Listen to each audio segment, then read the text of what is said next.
depois de uma grande luta, e quando a gente vence a batalha, a gente fica com vontade de adorar o Senhor como fosse o primeiro amor. Né? Por isso que eu guardei na tábua do meu coração o quarto domingo. Mas aí Deus ele mudou a história para ver realmente se eu ia murmurar. Murmurei só um pouquinho, não vou dizer que não murmurei só um pouquinho, e Deus foi lá e honrou. É assim que Deus faz, para conhecer o nosso coração. A palavra que veio ao meu coração está lá em Neemias, glorificado seja o nome do Senhor, Neemias 2:18, que fala assim, meus irmãos, e me perdoa, Neemias 2:17. Então eu lhe disse: estás vendo a miséria que estamos, Jerusalém, assolada, e suas portas queimadas. Vinde, pois, reedifiquemos os muros de Jerusalém e deixamos de ser opróbio. E lhes declarei com a boa mão do meu Deus estivera comigo, e também as palavras que o rei me falará. Então disseram: disponhamos e edifiquemos, e fortaleceram as mãos para uma boa obra. Versículo 17 e 18, pode se assentar em nome de Jesus. Palavra de Deus que botou no coração, né, do irmão Alessandro, uma campanha abençoada. Neemias fala muito no meu coração porque estamos numa grande obra e não podemos parar. E a palavra de Neemias, lá no versículo 1, diz que Neemias ele estava servindo um vinho ao rei. E o significado de vinho, né, é alegria. O vinho é simbolismo de alegria. Tanto na alegria da alegria, e quando as pessoas costumam beber vinho e se embriagar, as pessoas ficam mais alegres, né? Fica mais para frente, né? Isso no mundo, mas na igreja o vinho simboliza a alegria. E Neemias ali servindo ao rei, o vinho levando para o rei a alegria naquele momento. O rei se deparou com Neemias e viu que o semblante de Neemias estava entristecido, estava triste. E o rei falou para Neemias assim: por que o seu semblante está tão triste, Neemias? Você não é assim? E glorificado seja o nome do Senhor. Quero dizer uma coisa nessa noite. Quando nós estamos tristes, abatidos, sempre Deus envia alguém para olhar para você e identificar que você está com algum tipo de problema. Tem as pessoas que se identificam na sua tristeza para zombar de você, para saber da sua vida. Mas tem um enviado de Deus, verdadeiramente um enviado de Deus, que vai olhar para o seu semblante, vai ver a tristeza em você e vai querer te ajudar. Vai querer estar do seu lado no momento da sua tristeza. E o rei, naquele momento, o rei se deparou, olhou para a face de Neemias e viu que havia uma tristeza em Neemias. E perguntou a Neemias: o que te entristece, Neemias? Neemias respondeu: a cidade aonde está o sepulcro dos meus pais está assolada. Os muros e as portas estão queimadas. Os muros estão destruídos. Quer dizer o quê? Que aquela cidade estava destruída. E Neemias tomou posse daquilo. A cidade aonde estava o sepulcro dos pais dele. E o rei se deparou com aquela situação e na mesma hora olhou para sua esposa e disse: Neemias, o que você quer? E Neemias falou: eu queria ir para aquela cidade. E o rei, na mesma hora, o rei falou: quanto tempo, Neemias, você vai ficar naquela cidade? E ali o rei liberou Neemias para ir naquela cidade. Só que Neemias estava passando por uma grande situação, por um grande problema. Só que Neemias ele foi um homem tão sábio que ele não quis entrar naquela cidade de qualquer maneira. Ele não quis resolver o problema com a força do braço dele. Neemias, eu creio que Neemias ele teve uma estratégia. E isso que nós hoje, na nossa vida cristã, nós precisamos ter estratégias. Nós precisamos primeiramente ouvir a voz de Deus. E Neemias orou ao Senhor primeiramente. E Neemias não entrou naquela cidade com a força do braço dele. Neemias não entrou naquela cidade despreparado. Neemias entrou com a força do Deus Todo-Poderoso. E falou para o rei assim: eu preciso de cartas. Cartas. Carta simbolizava naquele momento a autoridade para Neemias entrar e sair daquela cidade. E ali o rei, na mesma hora, o rei deu o decreto daquelas cartas para Neemias entrar naquela cidade. Muitas das vezes nós recebemos uma má notícia, nós queremos ir de qualquer maneira. Nós queremos entrar em qualquer tipo de situação sem saber o que vai dar. E a gente fala: eu vou, não quero nem saber o que vai dar. Irmãos, nós temos que ter a sensibilidade de ouvir a voz de Deus. E ter a sensibilidade de passar por tipos de problemas e orar ao Senhor. No dia 16, quando meu filho foi levado para o hospital, eu fiquei desesperada. Meu mundo caiu. Eu não sabia o que fazer. E o Senhor me deu uma estratégia. Vai trabalhar. É coisa de louco. Seu filho saiu desacordado.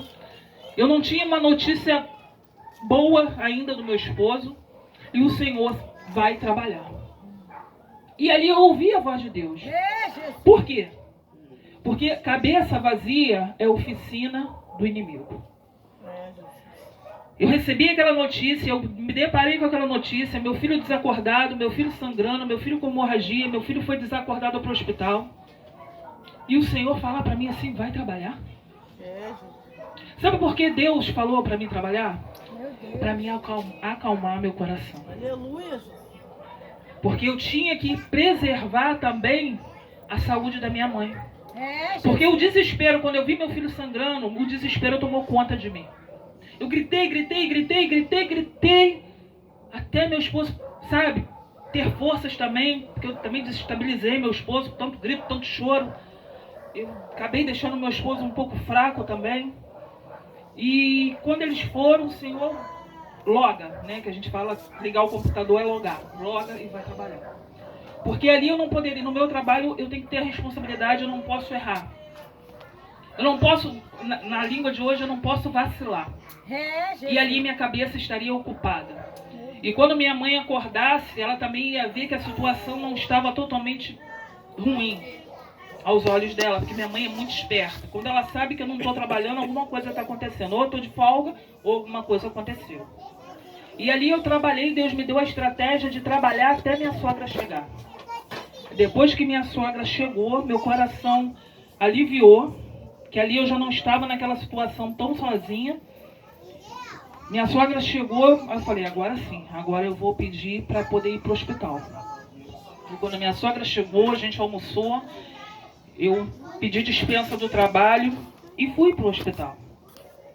E Deus, ele me deu essa estratégia. Por quê? Eu estava totalmente fora de mim. Eu estava totalmente desequilibrada, mas não uma desequilibrada de coisa, de medo de perder o meu filho. Medo de perder o meu filho. Por mais que nós cremos no Senhor. É uma situação muito triste que chega à nossa vista e você não pode fazer nada. Somente as mãos do Senhor. Glorificado seja o Senhor por ter me dado aquela estratégia. Que eu também poderia ter perdido a minha mãe. Porque eu poderia estar gritando, chorando, fazendo, sabe, coisas que, como a irmã falou, às vezes vem coisas na nossa mente que a gente sabe que é o próprio inimigo querendo trabalhar na sua mente. Querendo fazer você desacreditar que Deus estaria com meu filho naquele hospital. Que Deus estaria com meu filho naquele leito.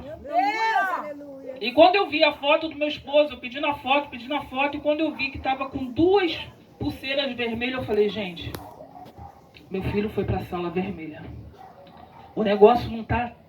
Eu pensei que o negócio estava ruim, mas está pior do que eu pensava.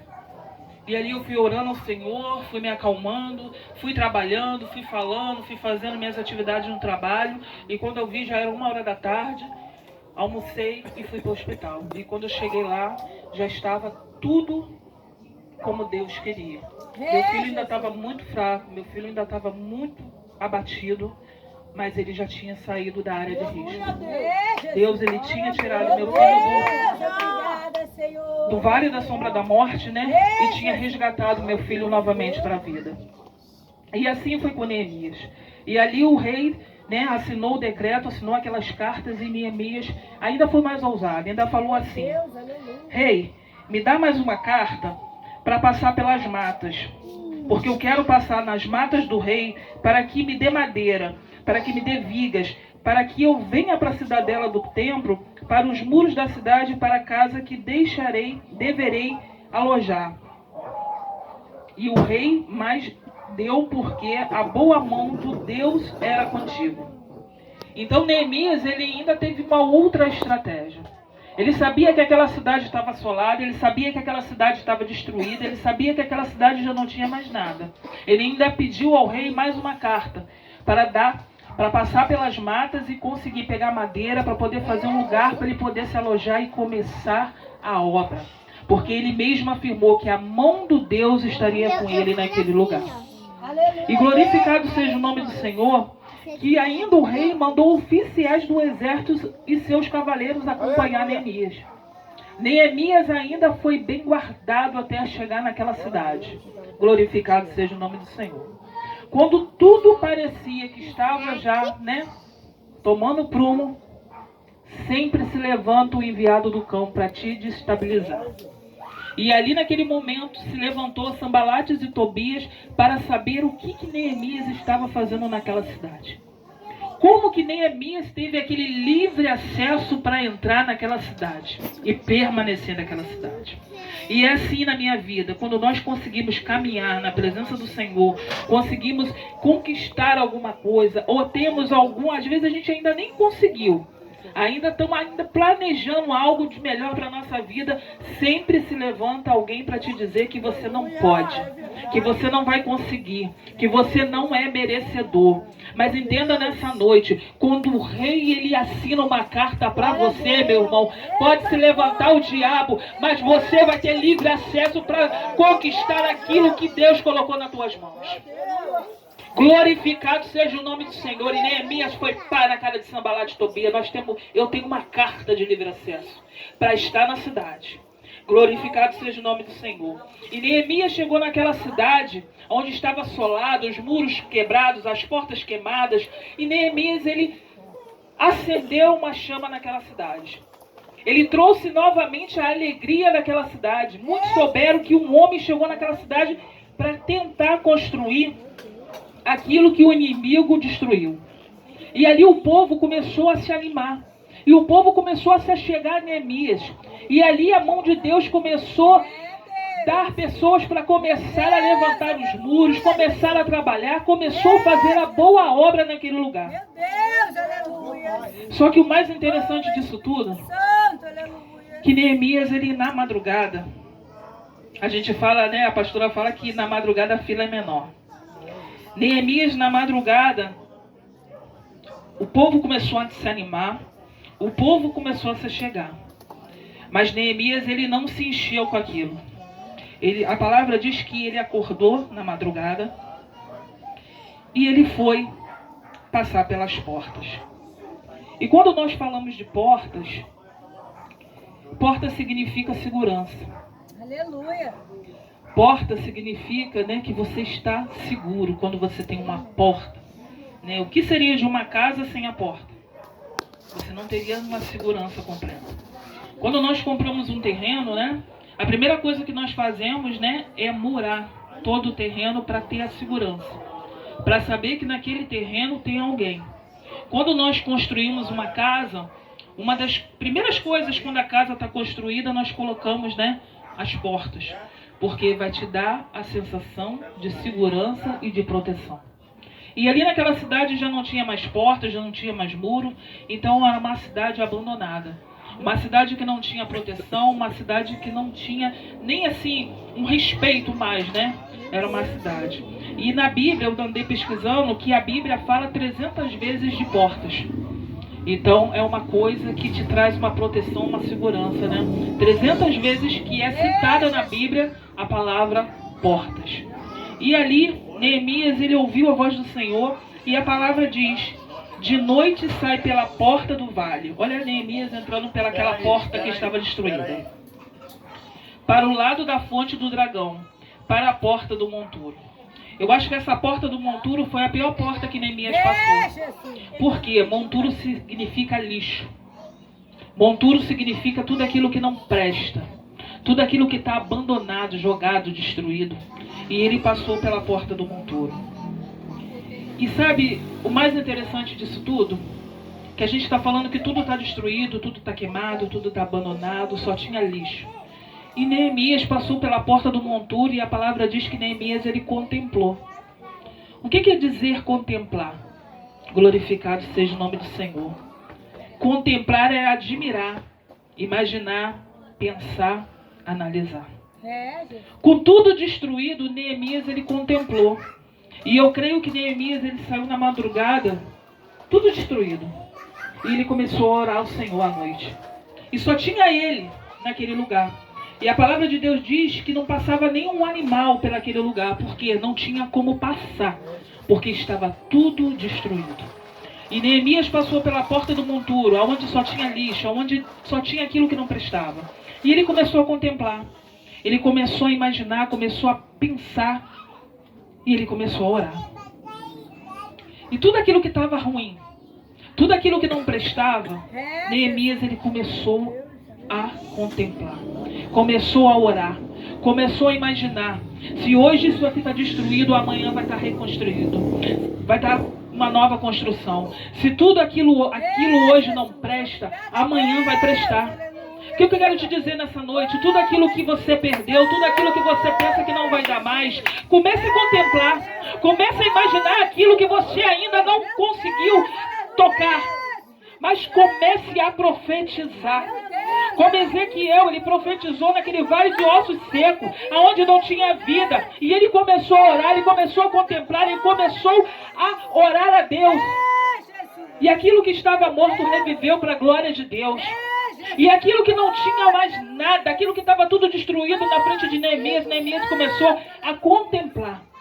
Quantas coisas na nossa vida nós desistimos no meio do caminho. Eu tenho uma história que muitos aqui sabem, mas eu não canso de falar porque é o meu testemunho. Em 2019 nós conseguimos comprar uma casa, a casa dos nossos sonhos, a casa que a gente saímos do aluguel e fomos morar na nossa casa. Meu filho estava com 8 meses. Compramos a casa era do nosso sonho. Meu sogro, ele fez parte da construção daquela casa. A casa era uma casa abandonada, uma casa velha. E ali meu esposo, meu sogro, uns colegas meus, começamos a quebrar tudo, começamos a imaginar, começamos a contemplar aquilo que estava velho, abatido, aquilo que estava destruído, aquilo que estava muito velho, piso, banheiro, portas. E ali nós começamos a planejar tudo como seria. Era o sonho meu e do meu esposo. Em 2019, me perdoa, 2009. 2008 foi o nascimento do João, 2009 nós conseguimos a nossa bênção. E ali nós trocamos portas, janela, trocamos piso, fizemos banheiro, modificamos a casa. Quando foi, meus irmãos, em 2010, veio aquela chuva que devastou São Gonçalo, Niterói, foi o Morro do Bumba. E a nossa casa nós perdemos tudo, não sobrou nada para contar a história. Perdemos tudo naquela enchente de 2010. E ali, eu não tive a sabedoria de Neemias de contemplar. Eu só tive a reação de chorar. E pior de tudo é quando você vê a sua casa submersa de água e quando a água baixa, a lama, a sujeira, até peixe a gente encontramos na nossa cozinha. Até um peixe de valão. E aquela água podre de valão. E você tem que jogar tudo fora. E o que mais me entristeceu, meus irmãos, é quando eu tive que jogar o berço do meu filho fora. As roupas do meu filho fora. Acho que não doeu nem as minhas coisas, mas o que mais me doeu foi ter que jogar tudo que era do meu filho fora. Porque era uma água podre, era uma água fedorenta, uma água preta. E eu tive que jogar tudo fora. Algumas coisas nós conseguimos aproveitar, outras coisas nós não conseguimos aproveitar. E ali a mão de Deus, meu marido, ele é muito um homem que eu falo assim, ele não se abate por qualquer coisa. Eu estou aprendendo muito com ele, eu estou me erguendo muito com ele, ele tem me ensinado muito, ele tem conversado muito comigo sobre se abater. E ele sempre com fé, ele sempre com uma palavra amiga. E ali eu desanimada, eu ali entristecida, e avisei no meu trabalho que eu não poderia trabalhar porque minha casa tinha enchido. Amém. Aí fui para casa dos meus pais no Salgueiro e ficamos lá. E meu esposo veio para limpar a casa, jogar as coisas fora. E o que aconteceu, meus irmãos? A secretária do meu trabalho, né? Ela pediu um técnico de segurança para ir lá na minha casa, para poder tirar algumas fotos. Só que ela não fazia parte da minha empresa. Eu sempre trabalho numa empresa terceirizada. E ela era secretária do chefe do alto escalão da Ampla antigamente. E ela pediu o técnico de segurança para ir na minha residência, tirar algumas fotos. E quando foi 5 dias depois, eu recebi um telefonema que era para mim ir na Ampla de Niterói. Aí eu até falei com meu esposo, vamos comigo, porque pode ser uma cesta básica e aqueles coisas de água, né? Que eles davam muito na época, quando alguém perdia alguma coisa. E nós fomos para lá, e meu marido sempre, eu falo que ele é o Neemias, porque ele sempre orava, a casa toda suja, a gente jogando coisas fora, e ele sempre orando, sempre profetizando, e eu chorando, só sabia chorar. E ele profetizando, orando, jogando cada coisa fora, orando, e eu chorando. E eu não entendendo aquele processo. Deus, por que eu comprei uma casa e 5 meses depois, 6 meses depois, essa casa encheu, a gente perdemos tudo. Por que, Senhor? E meu esposo só orando e profetizando e edificando a casa. E 5 dias depois da enchente, eu fui lá para Niterói. Chegando lá, eu pensei que era uma cesta básica. E teve uma grande reunião e foi chamando o nome das pessoas. E daqui a pouco chamou o meu nome. E quando chamou meu nome, a secretária falou, Flávia, a Ampla, ela se comoveu com a sua história, você não faz parte do grupo da Ampla, mas nós vamos te abençoar com um cheque de R$5.000. Para você comprar tudo aquilo que você perdeu, não tudo aquilo, mas algumas coisas que você perdeu na loja Ponto Frio de Niterói. E ali é como a palavra ela se cumpre. Pela oração do meu esposo, pela edificação, porque nós perdemos tudo. Nossa casa estava cheia de lixo, como diz a palavra do Senhor, estava cheio de monturo. As portas e as janelas estavam todas sujas. E ali meu esposo orando, meu esposo intercedendo, meu esposo edificando a nossa casa. E ali Deus contemplou o coração dele. Porque quando nós falamos de portas, nós também falamos do nosso coração. Nós precisamos abrir a porta do nosso coração para o Senhor entrar. E muitas das vezes as pessoas, né, elas fecham a porta. Por alguma mágoa, por alguma tristeza. Eu falo que eu fechei a minha porta quando eu perdi tudo. Mas o meu esposo, né, quando a gente casa, a palavra diz, quando você casa, você é uma só carne. A sua esposa, no momento, pode estar murmurando. Seu esposo pode estar murmurando. Mas quando você casou, você se torna uma pessoa só. E ali naquele momento, o Senhor, Ele conheceu, Ele reconheceu as orações do meu esposo e contemplou a vitória minha, né, que eu recebi através das orações dele. E ali nós conseguimos comprar praticamente, não tudo, né, mas só consegui comprar algumas coisas que a gente perdeu com a bênção de Deus. Só que sempre se levanta Sambalá de Tobia na sua vida. E nós fomos contar um testemunho numa igreja. Eu estava muito contente, não foi na igreja de Última Aliança não, tá, irmão? Nós fomos visitar uma igreja e nós fomos contar. E ali a pastora, ela me deu uma oportunidade. Ela não sabia do que tinha ocorrido e ela nos deu a oportunidade. Por isso que eu falo, depois de uma grande bênção, não ligue se levantar Sambalá de Tobia para te entristecer. Não pense que aquilo que está no processo ainda, se levantar Sambalá de Tobia, não desista da sua promessa. Porque pode levar 1 ano, 2 anos, 3 anos. Né? O meu processo foi 5 dias. Perdi tudo num dia, 5 dias depois eu ganhei minha vitória. Mas também passei por outros processos, outras percas. Perdi de novo E assim Deus foi trabalhando e assim eu nunca mais botei o meu coração nos bens materiais. Hoje Deus pode levar tudo de novo. A irmã Lúcia foi lá em casa, né? Foi lá ver. Não tem mais vaidade lá. Porque eu coloquei os meus bens materiais agora nas mãos do Senhor. Se Deus me der, amém. Se Deus reerguer os muros da minha casa novamente. É fazer uma casa no alto, porque quando a chuva vir, a chuva não maltratar tanto como maltrata. Mas ainda está no processo, ainda está na mão de Deus. Hoje ainda não consegui. Porque nesses 3 anos que a gente estava com esse projeto, 4 anos, a minha mãe teve um AVC, aí a gente paramos tudo.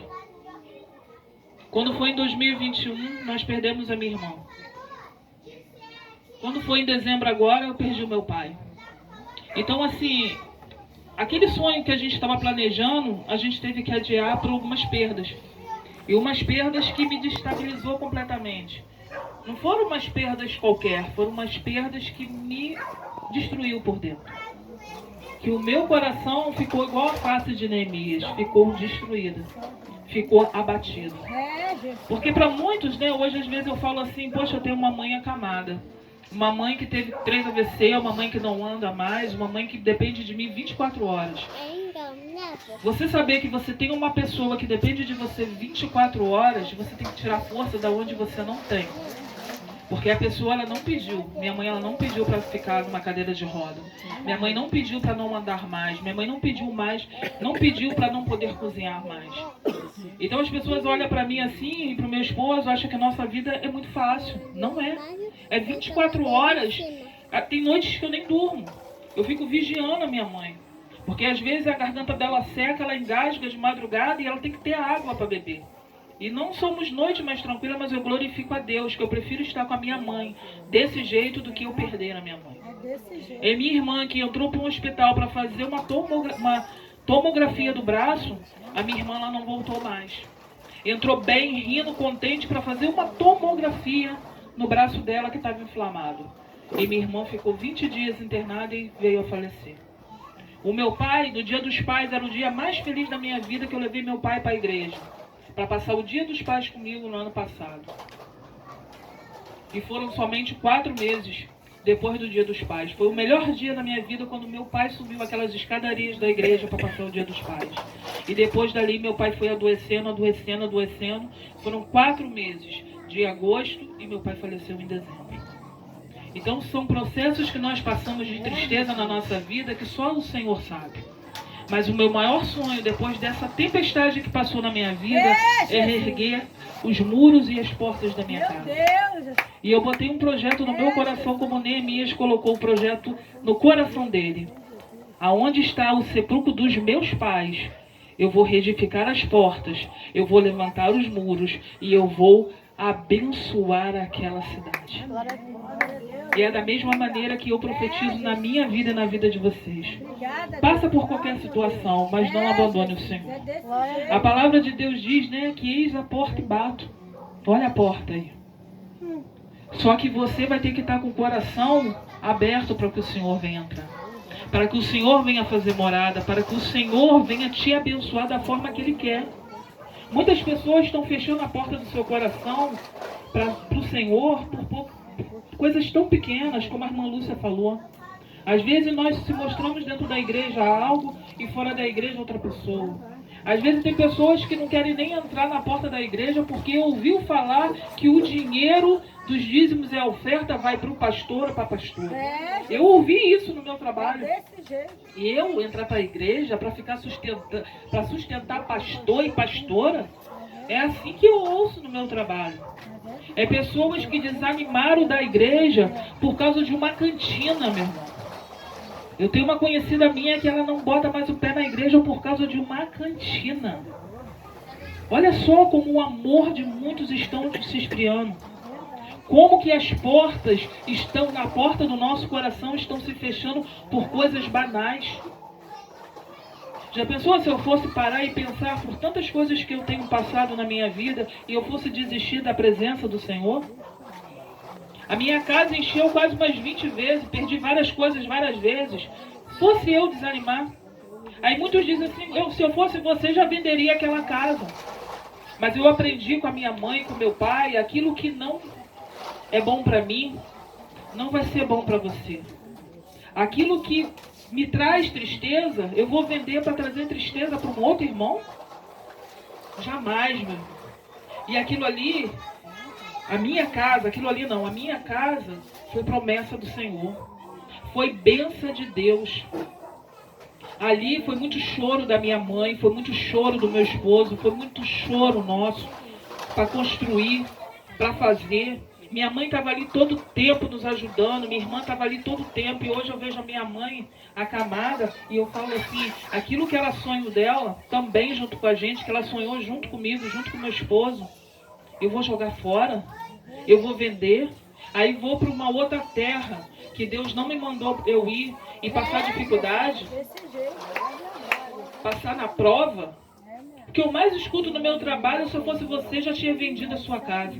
Mas o Senhor falou para mim que eu vou reedificar a minha casa, eu vou levantar os meus muros, eu vou botar as minhas portas, não vai ser em outro lugar, vai ser ali onde Deus me abençoou. E um lugar de desonra, eu tenho fé em Deus que vai ser dupla honra. Eu não sei, meus irmãos, quanto tempo. Eu não sei quanto tempo vai levar para a construção da minha casa.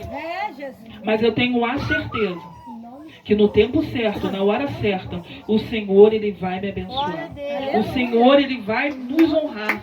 Porque eu tenho certeza que tudo isso que eu estou passando, todo esse testemunho que eu estou contando, que muitos já sabem, é para edificar a tua fé. Aleluia, Deus. Pode passar o vento que passar, pode vir a tempestade que passar, possam os muros da tua vida ser derrubados. Possa que até as portas da sua casa sejam queimadas. Não estou falando de material não, estou falando espiritual. Mas que o Senhor em todo o tempo esteja com você. Em todo o tempo você venha fazer igual Neemias. Venha orar ao Senhor, venha acordar pela madrugada, de dia, de tarde, e venha orar pelo aquilo que está impossível. E a palavra de Deus diz que Neemias arrumou muitas pessoas que abençoou ele nessa hora. E mesmo assim a palavra de Deus diz que Sanbalate e Tobias tentaram de todas as vezes. Zombaram dele, riram deles, falaram que eles não iam conseguir fazer nada. E mesmo assim Neemias continuou na obra. Neemias, ele não desistiu. Teve uma época que Neemias arrumou até homens para trabalhar com armas, porque eles estavam com medo de vir uma traição sobre a obra. Vinha alguém fazer alguma maldade pelos homens que estavam trabalhando.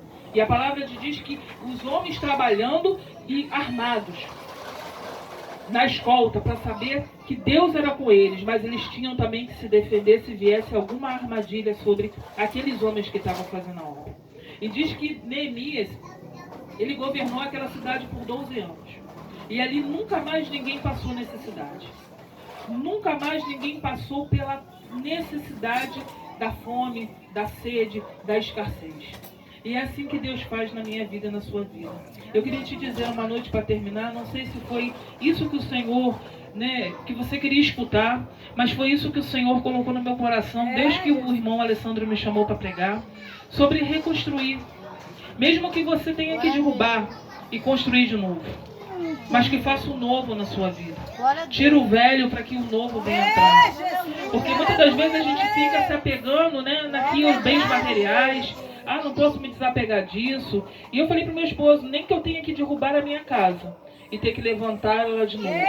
Mas eu tenho fé que Deus, Ele vai fazer, Ele vai prover e vai me dar condições para que a gente venha fazer. Mesmo que o seu processo ainda está sendo devagarinho, está sendo doloroso, você ainda não está conseguindo alcançar aqueles muros bem altos para te dar aquela proteção espiritual, mas continue. Venha pegar de tijolo em tijolo. Venha te pegar de areia de pouquinho, mas não saia da presença do Senhor. Não saia da presença do Senhor. Porque é mais fácil você reerguer tudo que você perdeu na presença do Senhor no momento certo, do que você acreditar que o mundo vai te dar. O mundo pode até te dar, mas o mundo ele vai cobrar de volta. E Deus, Ele quando te dá, Ele não cobra de volta. Ele só quer uma coisa, que você permaneça. Que você continue. Que você não olhe para trás como a mulher de Ló. A mulher de Ló, ela olhou para os bens materiais. E a palavra diz que quando ela olhou para trás, ela virou o quê? Uma estátua de sal. Que você não venha olhar para trás.